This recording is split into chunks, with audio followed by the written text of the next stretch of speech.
My name is Gerald Stapleton.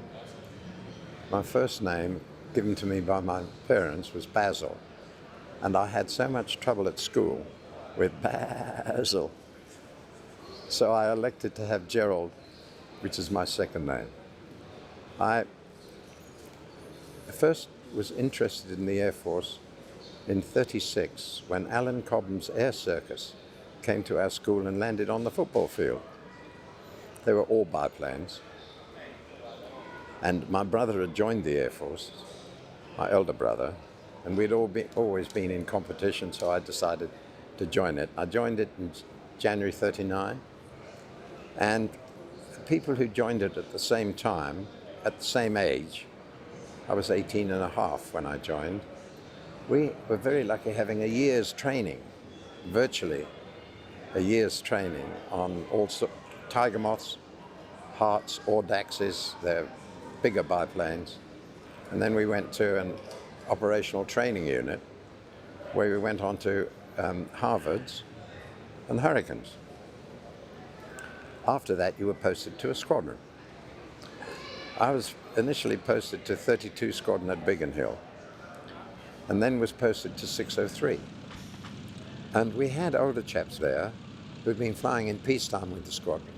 These were the people we felt sorry for because they had families, wife, children, and they were the first ones to go. They were good pilots, but they weren't good combat pilots because we'd never had any experience. Although we did shoot a couple of German aircraft down in Scotland, they were bombers. They weren't dealing with fighters. No, none of us were, until we learned how to deal with them. In that period of time, we had quite a few casualties.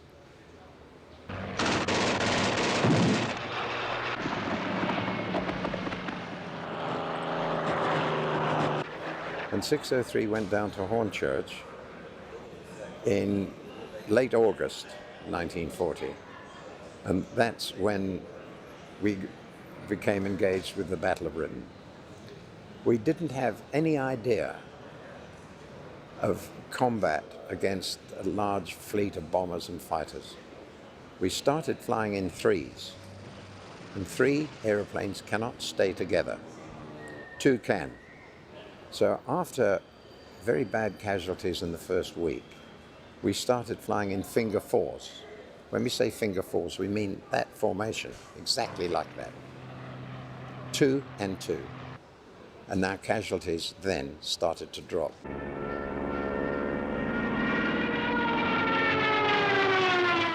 Radar would identify foreign aircraft, but they couldn't identify what models they were. They didn't know whether they were bombers or fighters.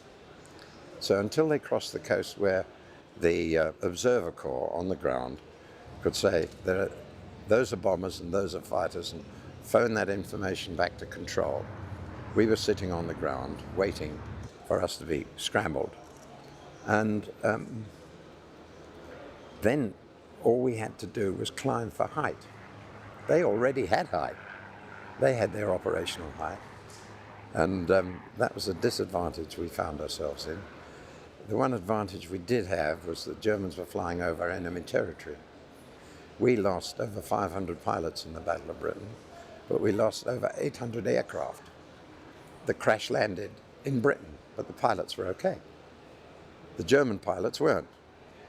They were taken prisoner of war. And that's one of the reasons why the Battle of Britain had the outcome it had. There was no dogfighting. It was in and out. And reform, the leader of your flying unit would say, right, we'll reform over Hornchurch or Biggin Hill at 20,000 feet. And then you'd get a few of the aircraft in the squadron to get over Biggin or Hornchurch, reform and go back and see if there's anything you could find. But there wasn't one German bomber formation that was stopped before it got to its target. They were all shot down going home. There's the time element again. That's when they were shot down.